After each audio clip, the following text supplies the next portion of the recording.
Okay, this whole issue over ballots, universal mail-in ballots, getting the lion's share of the attention of questions from reporters. Not much about the coronavirus, escalating cases, some improvement in 7-day trends, not really much elsewhere about the issue at hand, meeting with law enforcement officials.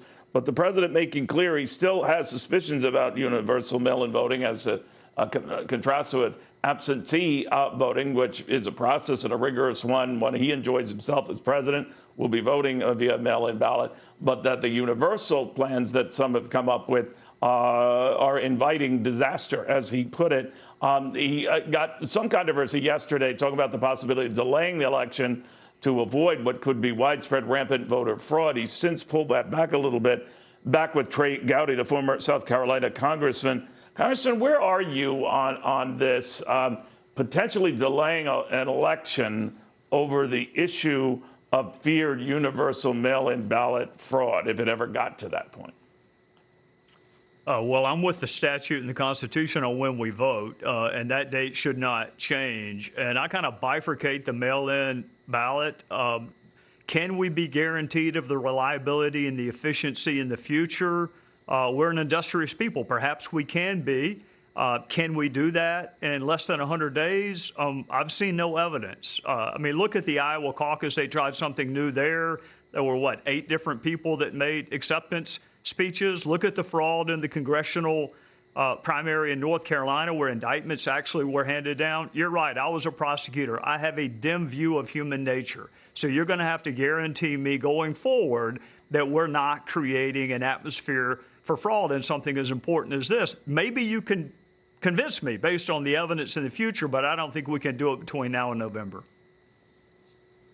Do you think it was just accidental? The president did raise the possibility of delaying the election. He said that many in the media just took him out of context there.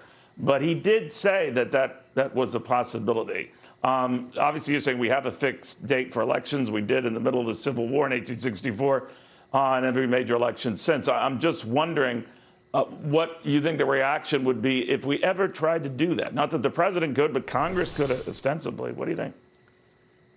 You know, Neil, I thought back. You remember when President Obama delayed the start of the Affordable Care Act? And one of the questions I would ask the witnesses is, well, if you can do that, can you also kind of postpone the election date? And that was my way of saying, we have a way of changing the law, and we don't do it because the president just decides he wants to do it. So I may not be very smart, but I do try to be consistent. And if I'm not going to let a Democrat president willy-nilly change the statute and change the Constitution, I'm not going to let a Republican one do it either.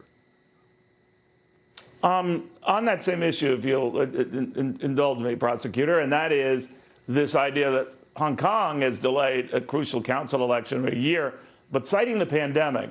And then it got me thinking, which is always dangerous, Congressman. The pandemic, if you think about it, is delaying the start of in-person school years here, so many businesses as well.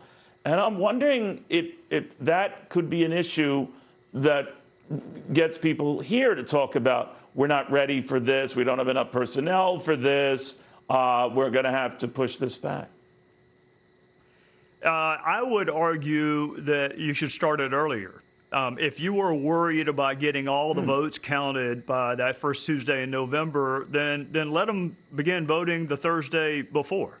I mean, there are lots of ways to accommodate these unprecedented times we're in. The one that I would not pick is violating a statute, which is moving the date back. I mean, in reality, you have to have a new government by the first week in January for the House and the Senate, and then by Inauguration Day for the president. Right. So there is some playroom, but there's a statute that says we're going to do it on this date or by this date. I'd rather see you move it forward and give people 4 or 5 days so they can socially distance and vote in person than postpone the date. You know, that's the most common sense idea I've heard on this whole back and forth.